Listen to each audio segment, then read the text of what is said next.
मैं actually actor बनना चाहता था, तो मुझे सीए इंटरमीडिएट में 3 अटेम्प्ट्स लगे और मुझसे बोला गया ये सेल बिल्स है और इनको चढ़ाओ।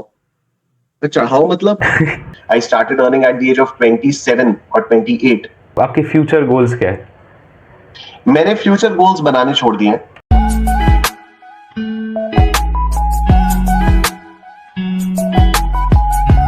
So hey guys, welcome back to my channel. First of all, thank you so much for showing love and support.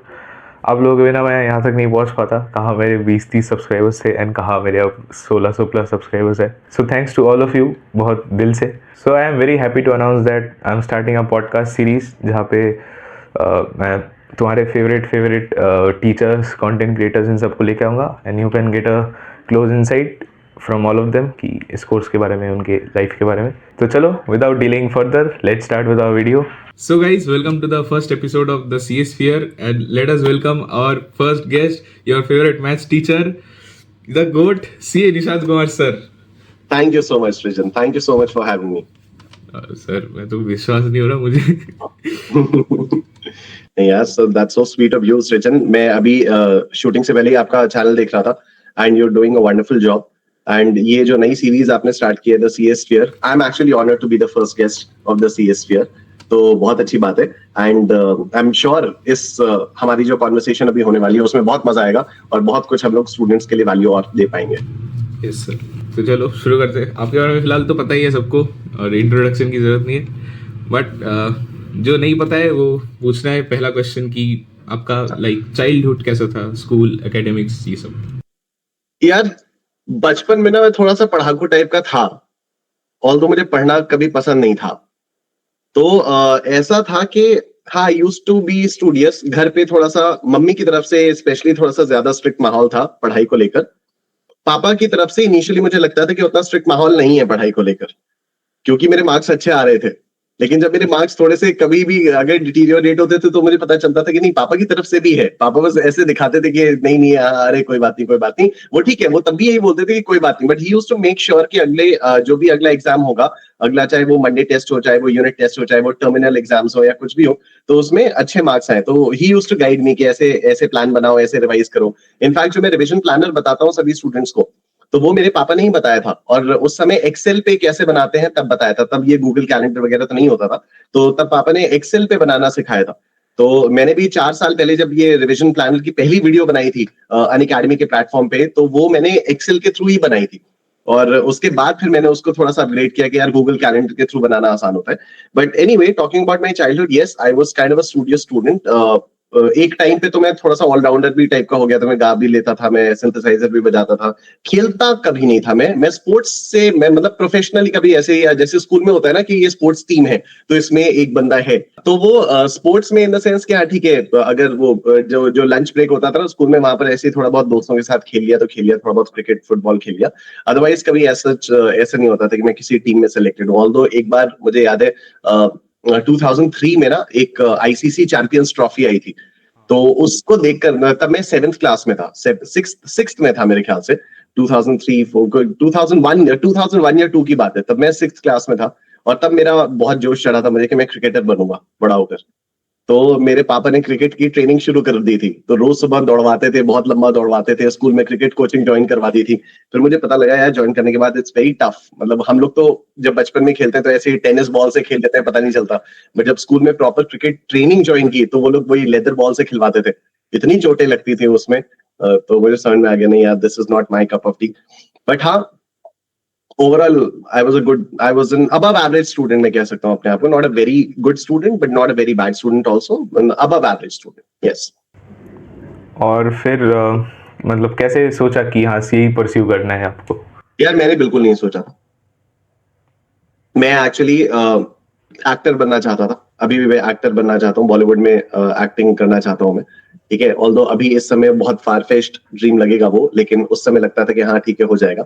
तो द थिंग इज कि मैं जब 11th में था ना, तो मैंने आईआईटी जेईई की कोचिंग ज्वाइन की थी। तो मैंने साइंस ली थी क्लास 11th में। मुझे एक्चुअली कंप्यूटर्स का भी बहुत शौक था, तो मेरा मन था कि मैं सॉफ्टवेयर इंजीनियरिंग में करूंगा और मैं एक्टिंग भी करूंगा। तो सॉफ्टवेयर इंजीनियरिंग करने के लिए आईआईटी की मैंने कोचिंग ज्वाइन कर ली थी। एंड 12th के बीच में मुझे रियलाइज हुआ कि ना तो मैं सीबीएसई पर पूरा फोकस कर पा रहा हूँ 12th के बोर्ड पर, और ना ही मैं आईआईटी जेई पर पूरा फोकस कर पा रहा हूँ।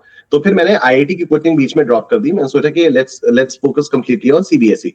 फिर सीबीएसई का एग्जाम दिया, उसके बाद फिर एक आध महीने बहुत सारे इंजीनियरिंग के एंट्रेंस एग्जाम्स दिए, लेकिन कहीं पर भी कोई बहुत अच्छा स्कोर वगैरह आया नहीं। तो फिर मैंने सोचा था कि मैं सीधा एक्टिंग का स्कूल ज्वाइन करता हूँ। तो there are two major schools of acting. One is National School of Drama which is in Delhi, and the other one is Film and Television Institute of India which is in Pune. तो वहां पर मैंने acting के courses को explore करना शुरू किया। तो वहां पर पता चला कि मिनिमम एलिजिबिलिटी क्राइटेरिया जो उनका था वो था ग्रेजुएट होना चाहिए, और मैं ग्रेजुएट तो था नहीं, मैं तो 12th पास था।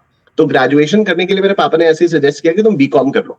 तो मैंने कहा कि कॉमर्स तो मुझे आती ही नहीं है, मतलब मैं कैसे बीकॉम कर लूंगा। तो बोले वो ठीक है, because my dad is also professor in Allahabad university. तो उन्होंने कहा वो मैं करा दूंगा, उसमें कोई नहीं है, कॉमर्स आसान होती है और सब हो जाएगा। मैंने कहा ठीक है। एंड देन ही सेड कि अच्छा 3 साल का बीकॉम होगा तो तुम साथ साथ सीए सीपीटी का फॉर्म भर दो। तो जो आजकल सीए फाउंडेशन होता है वो उस समय सीए सीपीटी होता था, and I had absolutely no idea कि सीए क्या होता है, सीपीटी क्या होता है वगैरह वगैरह। तो मैंने पापा से पूछा, मैंने कहा ये क्या होता है, ये सीए सीपीटी क्या होता है ये? बोले अरे कुछ नहीं, आसान सा एग्जाम होता है, जल्दी से क्रैक हो जाएगा, वो कर लो। तो मैंने कहा अच्छा okay. But I tell you Srijan, उसकी वजह से ना मेरा सीए फाउंडेशन एक अटेम्प्ट में निकला था, क्योंकि मुझे पता ही नहीं था कि फेल होने का भी ऑप्शन होता है। हाँ ये बात मैंने पहले भी कई बार बोली हुई है अलग अलग सेशंस में अपने, बट क्योंकि वो पापा ने ऐसा माहौल बनाया था ना, घर पे ऐसा माहौल था कि अरे फेल थोड़ी होते हैं, पास ही होते हैं। और बचपन से स्कूल्स में भी कभी ऐसा थोड़ी देखा था कि फेल होते हैं। स्कूल में तो फेल का हमेशा एक डर सा रहता था ना कि अरे आसपास वाले सारे आगे चले जाएंगे, आप अगर फेल हो जाओगे तो ऐसा हो जाएगा वैसा हो जाएगा। तो कभी भी दिमाग में फेल होना नॉर्मल है ऐसा तो दिमाग में आता ही नहीं था। तो सीए फाउंडेशन मेरा एक झटके में क्लियर हो गया, और उसके बाद फिर सीए इंटरमीडिएट में आके मुझे पता चला अच्छा फेल होने का तो ऑप्शन होता है। तो फिर वहां से थोड़ा सा मैं डिस्ट्रैक्ट हो गया, तो वहां से मुझे काफी सारे अटेम्प्ट्स लगे। खैर उसके बारे में हम लोग बाद में बात करेंगे। बट यस, जो सीए में मैं कैसे आया, तो मैं सीए में इस तरह से आया। मेरे पापा ने कहा तुम सीए का फॉर्म भर दो, और 3 साल जब तक तुम्हारे बीकॉम चलेगा तब तक जितना सीए हो जाएगा तुम उतना सीए करना, उसके बाद वी वोंट फोर्स यू। उसके बाद बीकॉम कंप्लीट हो जाने के बाद you go, you do acting, you do whatever, and ऐसा कर लेंगे। बट द थिंग इज कि बीकॉम कंप्लीट होते होते मेरे सीए इंटरमीडिएट के भी दोनों ग्रुप्स कंप्लीट हो गए थे, दोनों ग्रुप्स मेरे क्लियर हो गए थे। तो मैंने सोचा बस आर्टिकलशिप बची है और सीए फाइनल बचा है। तो मैंने सोचा उसको मैं यहाँ पर क्यों छोड़ूं, जैसे ये सीए फाउंडेशन और इंटरमीडिएट हो गया वैसे ही आर्टिकलशिप और फाइनल भी हो जाएगा। तो फिर मैंने वहां से सीए को ही कंटिन्यू किया। मतलब समझा कि कुछ भी करा जा सकता है इंसानों से। हाँ हाँ बिल्कुल बिल्कुल, उसको बस उसके Mindset माइंड matters. को बता दो कि ये तो आसान है, वो कर लेगा। हाँ जैसा माइंडसेट होगा वैसा ही। एग्जैक्टली। नेक्स्ट इज से आपका जर्नी पूरा सीए का, और जो जो स्ट्रगल आपने फेस किया। यार देखो मैंने ना सीए फाइनल में आकर बहुत स्ट्रगल फेस, इनफैक्ट मैंने सीए इंटरमीडिएट में भी काफी स्ट्रगल फेस किया था पढ़ाई को लेकर। एज आई टोल्ड यू, मैं बहुत ज्यादा पढ़ना मुझे अच्छा लगता नहीं था पहले। मुझे एक्चुअली एग्जाम के लिए पढ़ना पसंद नहीं है, उसमें एक अलग लेवल की मेहनत होती है, वो करनी ही पड़ती है। ठीक है, वो जैसे अगर like you are a student तो यू नो कि तो अगर सीए फाउंडेशन है तो उसके लिए एक स्पेसिफिक स्ट्रैटेजी है, वो आपको फॉलो करनी ही पड़ेगी, चाहे आपको पसंद हो चाहे ना पसंद। सीए इंटरमीडिएट का कोई भी एक पर्टिकुलर टॉपिक उठा लो या सब्जेक्ट उठा लो, तो उसके लिए आपको वो करना ही पड़ेगा। मुझे पर्सनली वो बहुत ज्यादा पसंद था नहीं। ठीक है, तो ऐसा नहीं है कि मेरे पास रिसोर्सेज की कोई कमी थी। My dad is the owner of शुचिता प्रकाशन private limited which is the publication of scanners. तो मतलब कोई कमी थी नहीं, और पापा के बहुत सारे बड़े बड़े टीचर्स के साथ कॉन्टैक्ट्स भी थे। तो मुझे बस एक ये बोलना होता था कि हाँ मुझे ये प्रॉब्लम है। अच्छा, पापा खुद भी सारे सब्जेक्ट्स पढ़ा चुके हैं अपने टाइम पे, तो पापा एक एक करके सारे ही सब्जेक्ट्स पढ़ा चुके हैं। तो मुझे अगर किसी भी सब्जेक्ट्स में कोई भी डाउट होता तो मैं पापा से जाके पूछता था, वो तुरंत बता भी देते थे। तो इट वाज नॉट दैट के struggle in the sense was not के मेरे पास रिसोर्सेज की कोई कमी थी या कुछ भी था। बट हाँ, बहुत ज्यादा मेहनत करनी पड़ती थी, वो मेरा करने का उतना ज्यादा मन नहीं होता था, मेरा इंक्लिनेशन उतना नहीं होता था। लेकिन उसकी वजह से फिर उसी की वजह से मुझे कई सारे अटेम्प्ट्स लगे। तो मुझे सीए इंटरमीडिएट में 3 अटेम्प्ट्स लगे।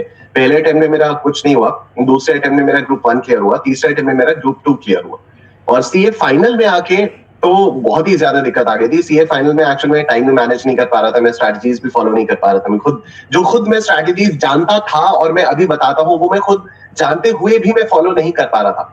तो ये इशू था। तो उसकी वजह से मेरा सीए फाइनल ग्रुप 1 में मुझे 5 अटेम्प्ट्स लगे, और सीए फाइनल ग्रुप 2 में मुझे 4 अटेम्प्ट्स लगे। तो टोटल सीए फाइनल में मुझे 9 अटेम्प्ट्स लगे। बाकी तो जर्नी इट वाज ओके यार, कोई ऐसी बहुत एक्स्ट्राऑर्डिनरी जर्नी नहीं थी। आर्टिकलशिप मैंने यही प्रयागराज से की।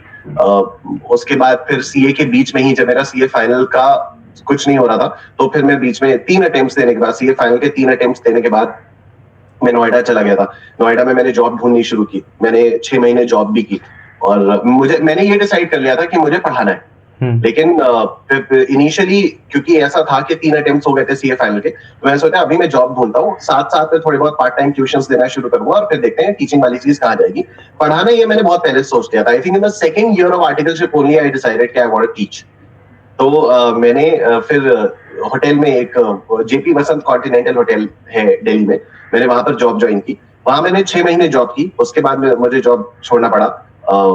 अपनी मेरी सीए की पढ़ाई भी हैम्पर हो रही थी, प्लस मेरी एक चाची थी, अभी recently she passed away because of cancer, तो उनको तब कैंसर डिटेक्ट हो गया था 2016 में। तो फिर उस वजह से मुझे छोड़ना पड़ा। ठीक है, मैंने जॉब छोड़ दी, और उसके बाद फिर मैंने अपनी टीचिंग को लेकर मैंने सोचना शुरू किया। ये 2016 के बारे में बता रहा हूँ मैं, कि मैंने सोचा कि अब ठीक है, नवंबर 2016 वाला अटेम्प्ट दिया, और उसके बाद फिर मैंने सोचा कि मैं टीचिंग को सीरियसली परस्यू करूंगा। तो I did everything that I knew at that time, that I could explore at that time. And जनवरी में I got a call from a student's father. उन्होंने मुझसे कहा कि मेरी बेटी है, उसको अभी 11th का एग्जाम देना है, और ये है वो है, तो आप पढ़ाइए उसको, आप एक दिन के लिए घर आके उसको पढ़ा दीजिए। तो मैं एक क्लास, डेमो क्लास देने उनके घर गया था। भाई अगले दिन सीए फाइनल नवंबर 16 का रिजल्ट आ गया, उसमें मेरा ग्रुप 1 क्लियर हो गया। तो अब जब उसमें मेरा ग्रुप 1 क्लियर हो गया, तब फिर मुझे लगा कि यार अभी ग्रुप 1 क्लियर हुआ है, जल्दी से ग्रुप 2 भी क्लियर कर लेता है। तो ये टीचिंग को अभी शुरू भी नहीं हुआ है वैसे तो अभी, तो इसको थोड़ा सा होल्ड पे डाल दें। तो मैंने मई 2017 में अपना ग्रुप 2 का एग्जाम दिया, और फिर मुझे याद है मैंने 1 जुलाई से ही, मतलब मई 2017 का एग्जाम देती मैंने अपनी टीचिंग वाली चीज को बहुत अग्रेसिवली एडवर्टाइज और प्रमोट करना शुरू कर दिया था। एंड आई रिमेम्बर 1 जुलाई 2017 से मैंने लॉन्च किया था निशांत कुमार क्लासेस। तो वहां से फिर मैंने साथ साथ सीए के साथ साथ फिर मैंने पढ़ाना शुरू किया। तो I used to teach 11th and 12th के स्टूडेंट्स को अकाउंट्स। बहुत मजा आ रहा था उसमें, लेकिन अगेन उसमें इतना ज्यादा मजा आ रहा था कि फिर पढ़ाई हैम्पर होती थी। तो फिर मैंने इसलिए बहुत ज्यादा स्टूडेंट्स को नहीं लिया। मेरे पास 2-3 स्टूडेंट्स जो इनिशियली आ गए थे वही थे। इनफैक्ट उन स्टूडेंट्स ने कई बार बोला कि मेरा ये दोस्त है, मेरा ये दोस्त है, इतने दोस्त हैं, ये आना चाहते हैं वगैरह वगैरह, उनके लिए अलग से स्लॉट। मैं कहा अब नहीं हो पाएगा कुछ भी, क्योंकि उतना टाइम ही नहीं निकाल पाऊंगा। सी द थिंग इज कि टीचिंग के लिए, पढ़ाने के लिए पढ़ना या पढ़ाने के लिए प्रिपेयर करना एक अलग डिफरेंट बॉल गेम है ऑल टुगेदर, और उसमें आज भी मेहनत लगती रहती है। एनीवे, फिर मैंने 11th और 12th को पढ़ाया। फिर नवंबर 2018 में मैंने सीए फाइनल का जब ग्रुप 2 का एग्जाम दिया, तब जाकर मेरा वो पेपर क्लियर हुआ। और तब तक मैंने ये डिसाइड कर लिया था कि मैं 11th 12th को नहीं पढ़ाऊंगा, मैं सीए फाउंडेशन को पढ़ाऊंगा। तो नवंबर 2018 का एग्जाम देते ही मैंने सीए फाउंडेशन के अकाउंट्स की वीडियोस रिकॉर्ड करनी शुरू कर दी थी फॉर पेन ड्राइव क्लासेस। और फिर जनवरी 2019 में रिजल्ट आ गया, मैं सीए बन गया। फिर मैं अपना फुल टाइम टीचिंग में। नहीं, आपकी जर्नी में ये खास है कि हर कोई जो टीचर अभी है ना, तो almost 95% of them are rank holders. या तो ऐसे ऑलरेडी एक वो रहता है कि हाँ ये तो रैंकर है, ये पढ़ा रहे। बट आप Right. जैसे हम जैसे हो कि आपकी और भी हॉबीज है, आपने फेलियर भी देखा है, इन सब के बाद भी आप जहाँ पे हो, ये बहुत इंस्पिरेशनल है। Thank you. मुझे लगता है कि this is one of the reasons why I am where I am, क्योंकि मुझे पता है कि क्या प्रॉब्लम्स आ जाती हैं एज अ स्टूडेंट। मतलब एज अ टीचर बताना बड़ा आसान होता है कि भाई 3 बार रिवाइज करो, लेकिन एज अ स्टूडेंट वो 3 बार रिवाइज करना बड़ा मुश्किल होता है। हाँ। तो उसके लिए अब उसका स्टूडेंट के साथ रहना पड़ेगा, समझना पड़ेगा, स्टूडेंट की साइकोलॉजी में जाके समझना पड़ेगा कि उसको कहां पर दिक्कत आ रही है। उसका बड़ा भाई, जैसे मैं हमेशा ये बोलता हूँ कि मैं टीचर नहीं हूं, मैं तुम्हारा बड़ा भाई जैसा हूँ। ठीक है, कई सारे स्टूडेंट्स ऐसे निशु भैया भी बुलाते हैं। तो बड़े भाई बन के हाथ पकड़ के सपोर्ट तो करना ही पड़ेगा, तभी होगा वो। एंड आई थिंक क्योंकि मैंने इतना फेलियर देखा हुआ है, तो इसलिए मुझे पता है कि कहां पर क्या क्या प्रॉब्लम्स आती हैं। तो वो प्रॉब्लम्स आप लोग फेस करो, इससे पहले ही मैं उनके बारे में आपको बता देता हूँ, या वो प्रॉब्लम्स अगर आप फेस कर रहे होते हो या कोई भी स्टूडेंट फेस कर रहा होता है, तो I am able to address it in a manner that is may be helpful to the students. तो I think that is the reason. आप बता रहे थे कि आर्टिकलशिप में चले गए आप इंटर के बाद, तो वो कैसा था वो उस टाइम का वक्त? यार आर्टिकलशिप ना मैंने यहीं पर प्रयागराज से की थी, एक छोटी फर्म से की थी। अच्छा। और स्मॉल फर्म बोल सकते हैं। तो मैंने एक छोटी सी फर्म से आर्टिकलशिप की थी, और इनिशियली ना 6 महीने तो मुझे कुछ समझ ही नहीं आ रहा था हो क्या रहा है। मतलब क्या होता है, मैं एक छोटा सा एग्जांपल देता हूँ। जैसे कोई क्लाइंट है, ठीक है, आप एक चार्टर्ड अकाउंटेंट का कोई एक क्लाइंट है, वो क्लाइंट अपना सेल परचेजेस वगैरह वगैरह कर रहा है, ठीक है। अब a chartered accountant, ideally book wise, a chartered accountant is not required to maintain the books of accounts of the client. हाँ ठीक है, theoretically the client is supposed to maintain his own books of accounts, but practically most of the cases में ऐसा होता है कि the chartered accountant is only responsible for maintaining even the books of accounts. ठीक है, तो अब मेरे पास क्या हुआ कि मुझे याद है बहुत अच्छे से, मुश्किल से 2 या 3 दिन हुए थे मेरी आर्टिकल शुरू हुए हुए, और अचानक से मेरे सामने ना एक वो पिंक कलर की फाइल रख दी गई, कोबरा फाइल होती है ना वो, हाँ। तो कोबरा फाइल रख दी गई और मुझसे बोला गया ये सेल बिल्स है और इनको चढ़ाओ। तो चढ़ाओ मतलब चढ़ाओ मतलब क्या? तो ये सेल है, इसको चढ़ाओ, कंप्यूटर में चढ़ाओ। मैं चढ़ाओ मतलब क्या है? अच्छा, बाद में ये इवेंचुअली समझ में आया मुझे कि अच्छा ये सेल बिल्स हैं, मतलब क्लाइंट ने जब माल बेचा तो उसने बिल्स बनाए और उसकी डुप्लीकेट कॉपीज क्लाइंट के पास है। अब वो बिल में से देख देख कर टैली में एंट्री करनी है सेल्स की, वो जो हम कहते हैं sales account debit to cash, sorry cash account debit to sales या debtor account debit to sales, वैसी वाली जर्नल एंट्रीज करनी है। तो उसको ये लोग बोल रहे थे कि ये सेल के बिल्स हैं, इनको चढ़ाओ। फिर एक ये परचेजेस की फाइल आ गई, परचेजेस चढ़ाओ। फिर ये बैंक स्टेटमेंट आ गया, पासबुक में देखो, पासबुक चढ़ाओ। तो शुरू किया ना 6 महीने इसी टाइप का काम मिलता है आपको, क्योंकि ये क्लरिकल वर्क होता है। मतलब हम लोगों को ऐसा लगता है कि हमने इंटरमीडिएट पास कर लिया तो हम पता नहीं कितने बड़े चार्टर्ड अकाउंटेंट ऑलरेडी बन गए, लेकिन ऐसा होता नहीं है। Because when we go practically, when we go and see the things practically, तब जाकर पता चलता है कि ऐसी कि एक्चुअल में चीजें होती क्या है। तो अभी क्या हो रहा है, पिछले जब से 3-4 सालों से या 5 सालों से जब से मैं सीए स्टूडेंट्स को पढ़ा रहा हूँ, तब से कई बार ऐसा होता है कि स्टूडेंट्स जो है आर्टिकलशिप स्टार्ट करते हैं और उसके बाद 2 या 3 महीने बाद मुझसे कहते हैं कि सर यहाँ तो मजा ही नहीं आ रहा, यहाँ पे तो वाउचिंग हो रही है, यहाँ पे तो अकाउंटिंग हो रही है। तो फिर मुझे उनको समझाना पड़ता है कि यार पहले 6 महीने ऐसा ही होता है। पहले आप ऐसा नहीं सोच सकते कि आप जाओगे और आपको ऑडिट के लिए भेज दिया जाएगा, कहीं भेज दिया जाएगा और आप पता नहीं क्या कर लोगे। आपको एक लर्निंग कर्व होगा, 6 महीने आपको लगेंगे to understand how that particular organisation works where you are doing your articleship. हर ऑर्गेनाइजेशन का कल्चर भी अलग होता है, ठीक है।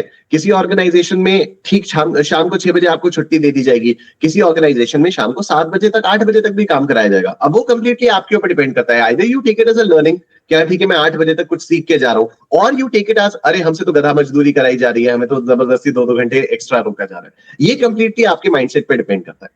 तो all in all my articleship experience was very good, but I will be very honest. मैंने ना 2012 में ज्वाइन किया था, फरवरी 2012 में मैंने ज्वाइन किया था। तो 6 महीने तो मुझे समझने में ही टाइम लग गया कि हो क्या रहा है, कैसे है। फिर उसके बाद के 6 महीने मुझे बहुत मजा आने लग गया, बहुत ही ज्यादा मजा आने लग गया, क्योंकि मैं काफी सारी चीजें सीख चुका था। और फिर जब फरवरी 2013 आया तो वही काम रिपीट हो गया जो फरवरी 2012 में किया था, क्योंकि साल बदल गया ना। हाँ मैं कहा यार ये काम तो मैं पिछले साल कर चुका हूं। तो पता लगा हाँ वो पिछले साल का था, अभी इस साल का काम करना है। मैंने कहा यार ये तो बड़ा अच्छा, चलो ठीक है। फिर देखा, फिर बीच में कुछ नया काम आने लग गया। फिर मैं मतलब ये सोच रहा था कि मैं सीए बनने के बाद मैं करूंगा क्या। तो इट वाज नवंबर ऑफ 2013 और I think it was October 2013 in the second year of my articleship. I think 1.5 साल हो गया था आर्टिकलशिप के बाद। तब मैंने जाके ये सोचा कि यार मैं ना पढ़ाऊंगा, क्योंकि उस दौरान नए नए आर्टिकल्स आ गए थे हमारे ऑफिस में, और जो नए आर्टिकल्स आ गए थे उनको कुछ कुछ डाउट्स होते थे। कभी उनको बैंक रिकंसिलिएशन स्टेटमेंट में डाउट होता था, कभी उनको किसी जर्नल एंट्री में डाउट होता था। और फिर मैं उनको, क्योंकि तब तक मैं थोड़ा सा सीनियर हो चुका था, बहुत ज्यादा नहीं, मैं थोड़ा सा जरा सा सीनियर हो चुका था, तो सर भी बोल देते थे कि जाके निशांत से पूछ लो। वो लोग आते थे पूछने और मैं उनको समझाता था। मुझे समझाने में बहुत मजा आता था। एंड मैंने उन लोगों से 3-4 बार सुन लिया कि निशांत भैया आप समझाते बहुत बढ़िया है, ठीक है। तो मैंने उन लोगों से ये सुन लिया।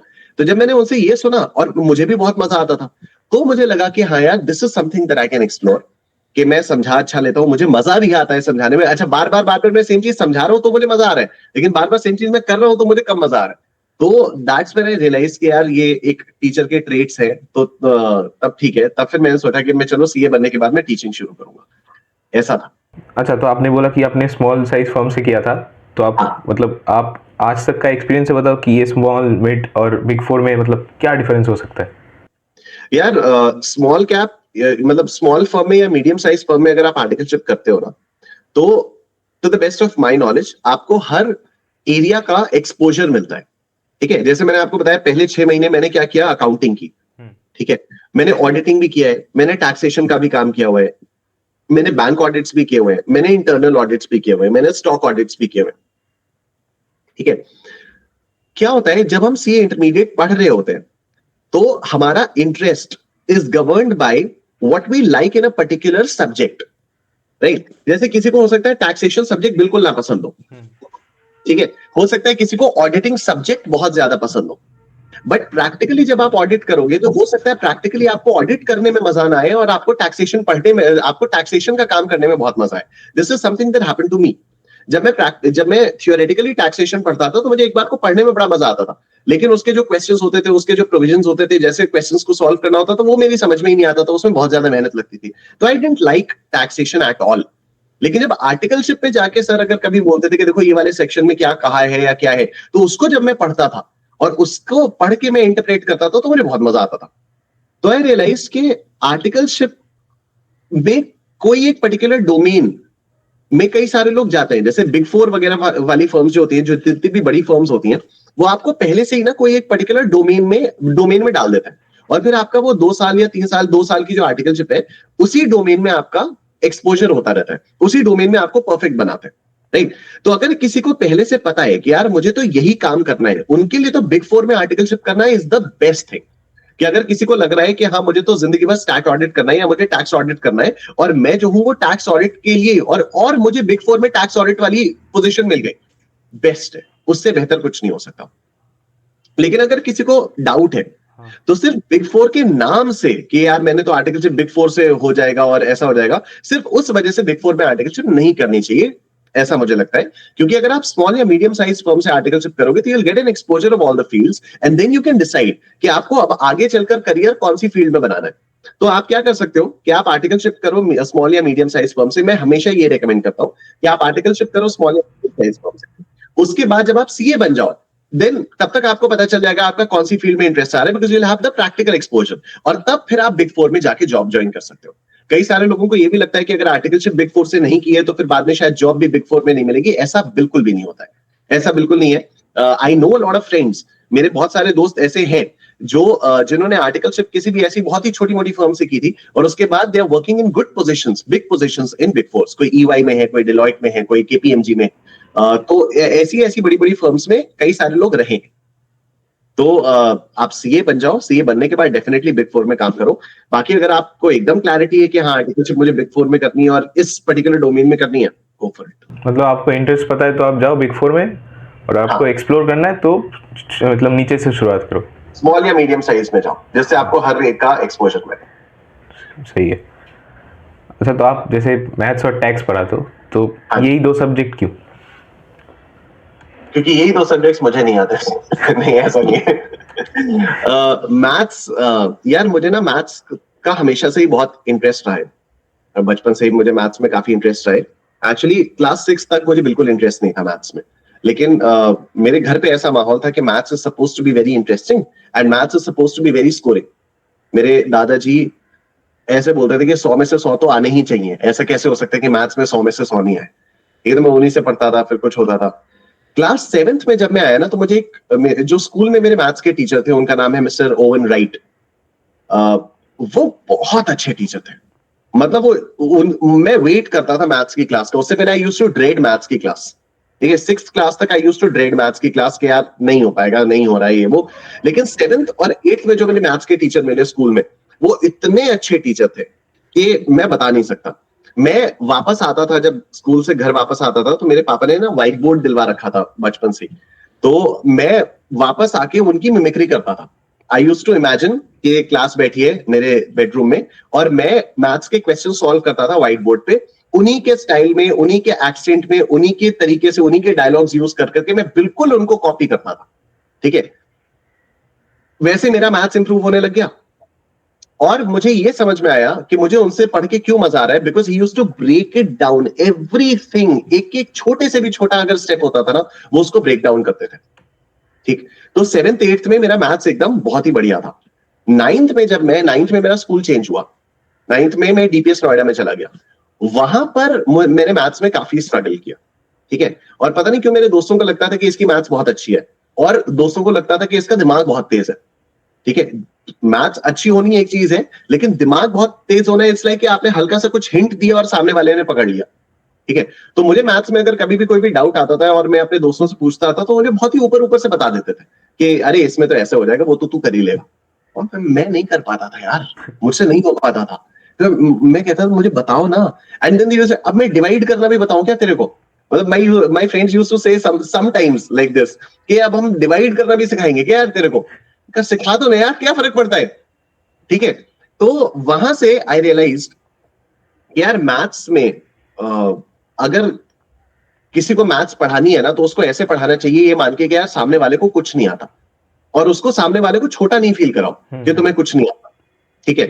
तो और अच्छा, फिर जब मैं सीए में आया तो मैंने देखा यार सीए में ना मैक्सिमम स्टूडेंट्स तो कॉमर्स विदाउट मैथ्स वाले।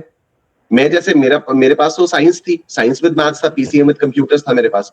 तो जब मैंने देखा कि सीए फाउंडेशन में जब बच्चे आते हैं तो मैक्सिमम लोगों को के पास तो मैथ्स होती नहीं है, 2 साल से उन्होंने मैथ्स पढ़ी भी नहीं है। तो फिर वो सबसे ज्यादा स्ट्रगल मैथ्स में कर रहे हैं, और मैथ्स में मुझे बहुत मजा आ रहा है क्योंकि मैंने तो अच्छे से पढ़ी हुई है।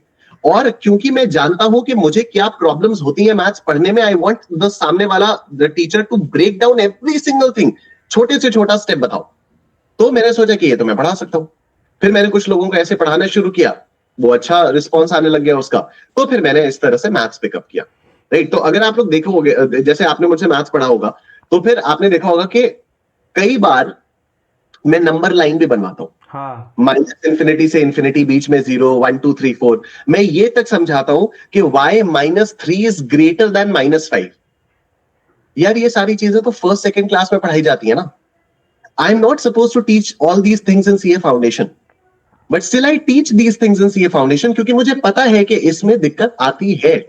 हमने सेकंड क्लास में पढ़ा है, हमने फर्स्ट क्लास में पढ़ा होगा, उस समय पढ़ के उस समय समझ में मे बी आ भी गया होगा। अभी नहीं याद आ रहा तो मैं क्या बोलूं सामने स्टूडेंट से कि तू जा पहले फर्स्ट क्लास की पढ़ाई कर, क्या तू जा पहले सेकंड क्लास की मैथ्स कर? क्या नहीं ना।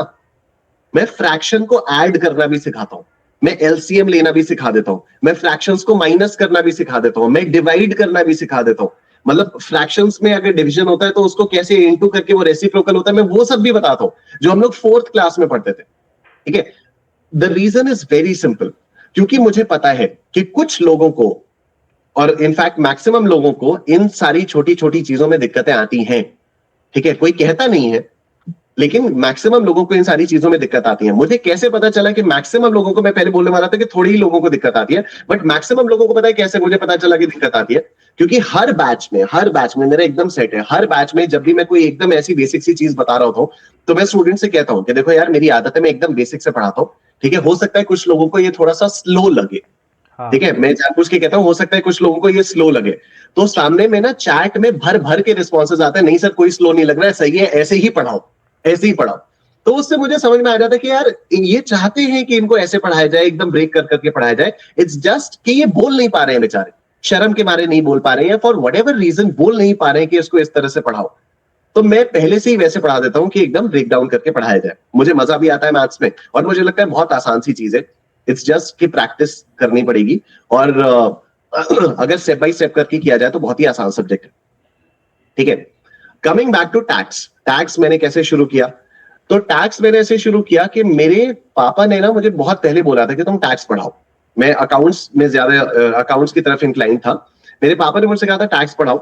तो tax is also one of those subjects जो पढ़ते समय मुझे काफी दिक्कत देता था। मतलब जैसे मैथ्स में मुझे दिक्कत होती थी ना, वैसे ही मुझे टैक्स में भी बहुत दिक्कत होती थी। टैक्स में भी मेरा मन करता था कि एकदम कोई ब्रेक डाउन करके बताए कि ऐसे क्यों है, ऐसे क्यों है। टैक्स में भी अगर तुमने देखा होगा जो आईसीएआई का स्टडी मटेरियल भी होता है या बाकी सारी रेफरेंस बुक्स भी होती है, उनमें कई सारी चीजें बहुत ही ऊपर ऊपर से लिखी होती हैं कि एक ही लाइन में सब कुछ बता दिया।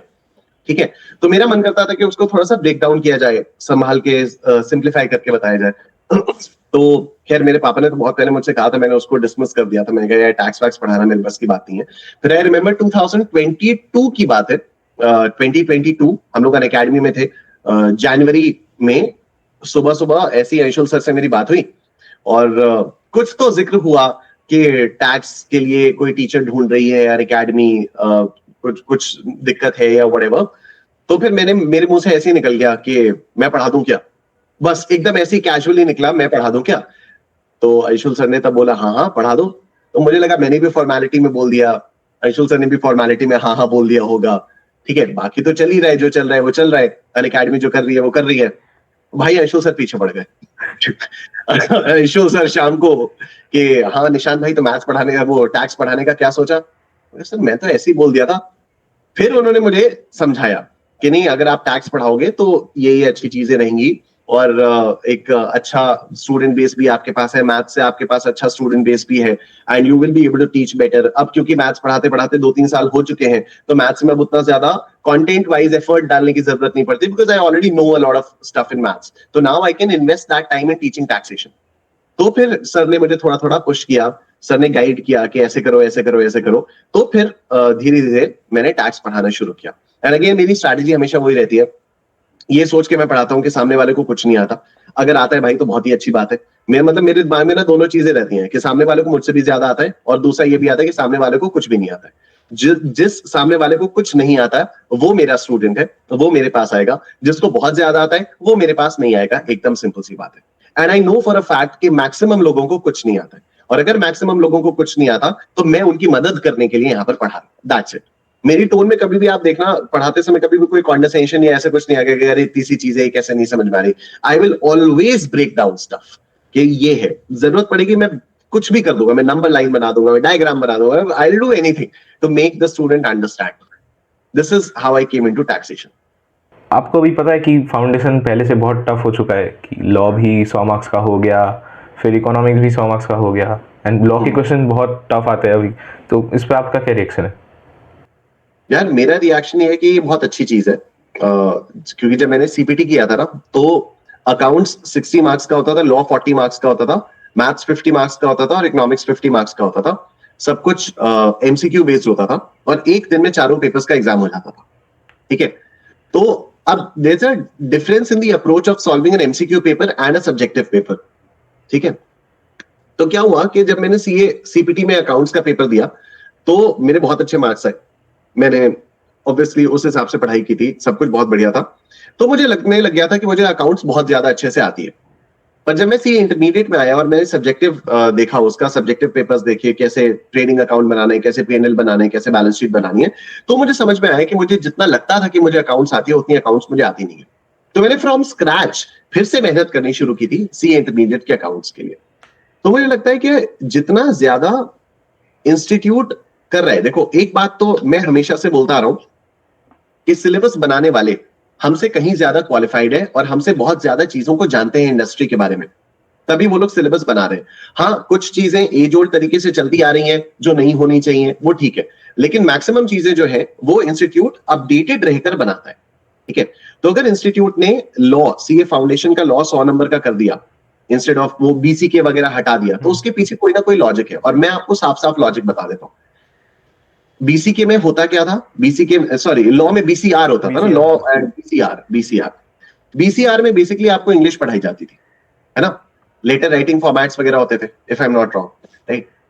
अब आपको पता है ये सारे जो फॉर्मेट्स है ना, ये जब आप एक चार्टर्ड अकाउंटेंट के ऑफिस में जाओगे तो हर ऑफिस में आपको एक डिफरेंट तरीका मिलेगा लेटर लिखने का, फॉर्मेट लिखने का अलग तरीका मिलेगा।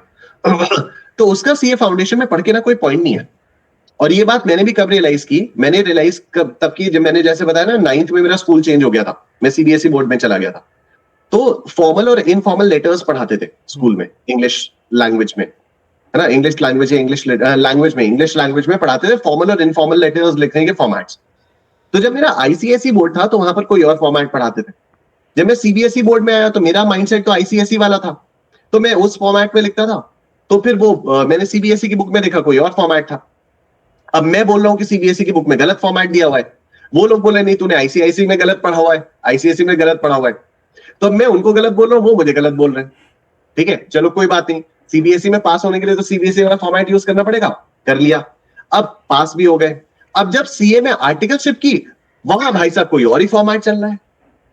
वहां मैंने कहा नहीं फॉर्मेट तो ये होना चाहिए, तो उन्होंने कहा तुमसे जो बोला जा रहा है उतना करो, फॉर्मेट ना सिखाओ हमको। तो उन लोगों ने ऐसे बोल दिया, ठीक है। तो दीज थिंग्स ना they keep on changing from organisation to organisation. जैसे मैंने बताया हर ऑर्गेनाइजेशन का काम करने का तरीका अपना अलग होता है। ठीक है, तो अब अगर इंस्टीट्यूट ने लॉ को 50 से 100 मार्क्स का किया है तो इसके पीछे का एकदम सीधा साधा रीजन है कि एक चार्टर्ड अकाउंटेंट के लिए लॉ जानना ज्यादा जरूरी है। इंग्लिश कैसे लिखनी है, क्या लिखना है, वो तो पता चल ही जाएगा, वो तो हो ही जाएगा। आपको लॉ पता है तो आप प्रॉपर तरीके से उसको फ्रेम कर ही लोगे। नहीं भी आप फ्रेम नहीं कर पाओगे तो चैट जीपीटी फ्रेम कर देगा, नहीं तो ग्रामरली फ्रेम कर देगा। बट ग्रामरली या चैट जीपीटी या कोई भी ऐसा एआई टूल आपको लेटेस्ट लॉ का इंटरप्रिटेशन नहीं बता पाएगा, आपको लॉ नहीं बता पाएगा कि यहाँ पर क्या चलेगा। ठीक है, अभी हो सकता है आगे चलकर और ये एआई मॉडल्स और परफेक्ट हो जाए, लेकिन अभी इस समय तो ऐसा नहीं है, क्योंकि आई यूज एआई अ लॉट। मैं पढ़ाने के लिए चैट जीपीटी और ग्रामरली और बहुत सारे एआई टूल्स का यूज करता हूँ। तो मैंने कई बार देखा है कि वो लोग गलत आंसर्स बता देते हैं। मैं कोई क्वेश्चन डालता हूँ तो उसका एकदम और इतने कॉन्फिडेंस के साथ वो गलत आंसर बताता है, और फिर जब मैं बोलता हूँ कि लेकिन प्रोविजन तो ये है, कहता है हाँ यूर राइट। तो मुझे कई बार ऐसा लगता है। तो सीए फाउंडेशन में अगर सिलेबस बढ़ाया जा रहा है या सब्जेक्ट्स में जो भी वेटेज बढ़ाई जा रही है, कुछ भी है, तो उसके पीछे का रीजन है, and I honestly embrace it. जैसे टैक्सेशन में भी इन लोगों ने जीएसटी का सिलेबस बढ़ा दिया है, और इनकम टैक्स में मार्क्स कम कर दिए हैं लेकिन सिलेबस बढ़ा दिया है। तो क्योंकि लॉ ही बढ़ गया है और अपने आप ही लॉ बढ़ गया है, तो फिर इनकम टैक्स का सिलेबस भी बढ़ेगा ही बढ़ेगा। तो आई एम्ब्रेस इट यार। मुझे लगता है कि जितनी मेहनत हम लोग इस एज और स्टेज पे कर सकते हैं, व्हेन वी आर 20, 21, 22, अगर मेहनत करने की आदत हमें इसी स्टेज पे पड़ जाती है ना, तो आगे चलकर लाइफ लॉन्ग हम मेहनत करने से कभी पीछे नहीं हटते। तो I always embrace increase in syllabus या कुछ भी है। अगला क्वेश्चन है कि आपका life before and after CA. यार सीए बनने के बाद मैं बहुत ज्यादा डिसिप्लिन हो गया हूँ। हाँ वो तो और बहुत ज्यादा मैं बहुत ही एक्सेसिवली हार्ड वर्किंग हो गया हूँ सीए बनने के बाद। सीए बनने से पहले क्या था ना, क्योंकि मल्टीपल अटेम्प्ट्स लग रहे थे तो मैं थोड़ा सा लेजी भी हो रहा था। मैं मन नहीं करता है, जब मल्टीपल अटेम्प्ट्स लगते हैं तो थोड़ा सा डिमोटिवेशन होता है, थोड़ा सा डिप्रेशन होता है, मन नहीं करता है। हाँ, जब जो मैं पढ़ा रहा था 11th और 12th को, जब मैं अकाउंट्स पढ़ा था तो डेफिनेटली मैं उस एस्पेक्ट में काफी डिसिप्लिन था। जब मैं सीए और जब मैं वीडियोस वगैरह रिकॉर्ड करता था उस एस्पेक्ट में मैं काफी डिसिप्लिन था। सीए बनने के बाद तो यार I become very very discipline and very very hard working. मतलब मेरे कई सारे दोस्तों ने इतना मजाक उड़ाया है मेरा कि भाई तू सीए बनने के बाद इतनी मेहनत कर रहा है, अगर तूने इतनी मेहनत पहले कर ली होती तो तेरा एक अटेम्प्ट में हो चुका होता, वो भी दोनों ग्रुप्स हो चुके होते। बहुत दोस्तों ने बहुत मजाक उड़ाया कि भाई तू मतलब नेक्स्ट लेवल मेहनत कर रहा है। तो और मेरा माइंडसेट क्या है, मेरा माइंडसेट ये है कि मेरी ना पूरा जो 20s होता है, जो नॉर्मली लोगों का प्राइम होता है टाइम, जहां पर वो लोग पैसा कमाना शुरू करते हैं और बहुत मस्ती करते हैं, ऑल मेरा वो पूरा का पूरा पढ़ाई में चला गया। तो I lost a lot of my friends, क्योंकि उनसे ऑब्वियसली मैं टच में नहीं रह पाया। जब वो मिलने के लिए बुलाते थे मैं नहीं जा पाता था कि मुझे पढ़ाई करनी है, सीए का एग्जाम है, and I used to keep on taking attempts after attempts. तो फिर ऑब्वियसली फिर उन लोगों ने भी बुलाना बंद कर दिया, या इस टाइप की बहुत सारी चीजें हुई। पैसे वैसे मैंने बहुत बाद में कमाने शुरू किए। I started earning at the age of 27 और 28। ठीक है, people start earning at the age of 21, 22, and by the time they reach 27, 28, if they are working very hard consistently, they reach a good package. ठीक है, और मैं 27 साल की as में मुश्किल से वो 10,000 रुपए कमा रहा था महीने का। तो मैंने कमाना बहुत बाद में शुरू किया। फिर सीए बनने के बाद भी 1 साल तक तो मैं काइंड ऑफ लाइक जॉबलेस ही था। मैं बस वीडियो लेक्चर्स रिकॉर्ड कर रहा था, वो जितने सेल हो पा रहे थे उसकी मार्केटिंग हो नहीं पा रही थी। आई बिकेम सीए इन 2019। फिर 2019 जनवरी से लेकर जून 2020 तक 1.5 साल तो मेरे पास कोई इनकम ही नहीं थी। रेगुलर मैंने पढ़ाना छोड़ दिया था, बस वीडियोस रिकॉर्ड करके सेल कर रहा था। जितना सेल हो रहा था, कभी 2,000 आ रहा था महीने का, कभी 10,000 आ रहा था महीने का, कभी 13,000 आ रहा था महीने का, कभी किसी महीने कुछ आ ही नहीं रहा था। तो मेरी कोई कंसिस्टेंट इनकम थी नहीं। तो जून 2020 में अनअकैडमी जब आया, तब से इनकम जो है थोड़ी कंसिस्टेंट आनी शुरू हुई। तो मेरे अंदर वो ओवर कॉम्पनसेटरी नेचर लगातार बना ही हुआ है तब से, कि जो मैंने 20 साल से लेकर 28 साल की एज तक मैंने पैसा नहीं कमाया है, या मैंने मेहनत नहीं किया है, मैंने काम नहीं किया है, उसको मुझे कॉम्पनसेट करना है, उसको मुझे फुलफिल करना है। एज सच कोई कॉन्शियस माइंड में नहीं है, बट शायद ये सबकॉन्शियस माइंड में है। तो यस, मुझे मजा आता है यार। मैं अभी आज अगर चाहूँ तो बहुत आराम से मैं अपनी लाइफ लीड कर सकता हूँ, bye teaching maths, bye teaching taxation. बहुत ज्यादा मुझे इन सब्जेक्ट्स में मेहनत करने की अब जरूरत नहीं पड़ती है, बट फिर भी I keep on exploring new things. जैसे you must be knowing about my Instagram channel Fintax by Nisha. तो I am making stock market courses on that, I am making reels on that regularly. तो मैंने stock market के भी कई सारे courses बनाए हुए हैं, कई सारे कोर्सेज पे मैं काम कर रहा हूँ, अलग अलग प्लेटफॉर्म्स के साथ में बीच बीच में एसोसिएट होता रहता हूँ, और उन प्लेटफॉर्म्स के साथ में टैक्सेशन से रिलेटेड, स्टॉक मार्केट से रिलेटेड कभी क्लासेस लेता हूँ, कभी मैं कोर्सेज बना देता हूँ. तो I am exploring constantly, I am exploring, and hopefully I will keep on exploring more and more. And कभी भी ये नहीं लगता कि यार बहुत सारा काम है, कैसे होगा. Every time this thought comes to my mind ना कि यार काम बहुत सारा है, दूसरा इमीडिएट थॉट आता है थैंक गॉड मेरे पास काम बहुत सारा है. तो I am always very very thankful to God कि जो इतने सालों का वनवास था उसको अब भगवान भी ऐसे कॉम्पनसेट करवा रहे हैं कि भाई तू अब तू काम कर. मैं भी कह रहा हूँ हाँ भाई लाओ दो, जितना काम देना हो दो, मैं सब करूंगा. नेक्स्ट क्वेश्चन है आपका पूरा सीए जर्नी का सबसे बेस्ट मेमोरी. सबसे बेस्ट मेमोरी जो आपको याद रहेगा. वही यार जब सीए फाइनल का रिजल्ट आता है एंड यू सी पास, वो मुझे जिंदगी भर याद रहेगा. और बीच में तो ऐसा कुछ नहीं है कि जो याद रहे. आई थिंक हाँ जीएमसीएस वाला मोमेंट बहुत बहुत अच्छा था. जीएमसीएस होता था पहले, अब नहीं होता है शायद जीएमसीएस, अब उसको शायद AICITSS कुछ बोलते हैं. वो 15-16 दिन की महीने भर की ट्रेनिंग होती है. तब 15 दिन का एक जीएमसीएस का प्रोग्राम होता था, general management and communication skills वाला प्रोग्राम होता था. वो मैंने नोएडा में किया था, सेक्टर 12 में सीए की एक ब्रांच थी, वहां पर किया था. बहुत अच्छा मोमेंट था वो 15 दिन बहुत अच्छे थे, बहुत ही ज्यादा अच्छे थे. तो बेस्ट मेमोरी में यही बोलूंगा ड्यूरिंग द सीए जर्नी, जो वो जीएमसीएस वाला किया था, एंड उसके बाद सीए का जब रिजल्ट आया था, that is the best moment. और जो आप मैथ्स टैक्स पढ़ाते हो उसके लिए बहुत मेरे पास बहुत कमेंट्स आते हैं कि यार ये नहीं हो रहा. बहुत लोगों के 2-3 अटेम्प्ट लग जाते हैं कि मैथ्स की वजह से बस. तो इसके लिए कोई टिप्स उनको. कंसिस्टेंट रिवीजन यार, प्रैक्टिस प्रैक्टिस मैं भी करना बोलूँगा यही. प्रैक्टिस करनी ही पड़ेगी यार. इनफैक्ट आई रिमेम्बर एक बार एक स्टूडेंट का मेरे पास मैसेज आया कि मैथ्स में मैं मैथ्स की वजह से फेल हो गई. मैंने कहा कितने मार्क्स आए? तो बोलती है 25 या 15 कुछ इस टाइप के मार्क्स थे उसके, बहुत ही कम मार्क्स थे. ठीक है, 20 नंबर. मैंने कहा कि क्या प्रॉब्लम आई, मतलब इतने कम मार्क्स कैसे? I don't know, I just don't like maths. तो ऐसा attitude, I don't know, I just don't like maths. मैं कहा ठीक है, तो maths also won't like you ना. बट फिर अगर if you don't like maths and maths also won't like you, ठीक है, तो अगर मैथ्स की वजह से आपके अटेम्प्ट्स लग रहे हैं या मैथ्स की वजह से आप फेल हो रहे हो, कुछ भी है, तो फिर आपको मैथ्स में ज्यादा मेहनत करनी पड़ेगी. ठीक है, ज्यादा मेहनत करनी पड़ेगी. और ज्यादा मेहनत के लिए कुछ नहीं है, सिर्फ ICAI का स्टडी मटेरियल है, स्कैनर है और मॉक टेस्ट पेपर्स है. इन 3 चीजों के अलावा आपको कुछ और करने की जरूरत नहीं है. What people do is people take अलग अलग पता नहीं कहां से वो टेलीग्राम ग्रुप्स ज्वाइन कर लेते हैं, कहां से कौन सी किताबें खरीद लेते हैं, उसको करने की कोशिश करते रहते हैं. और ये जो 3 रिसोर्सेज हैं, यही 3 रिसोर्सेज नहीं करते.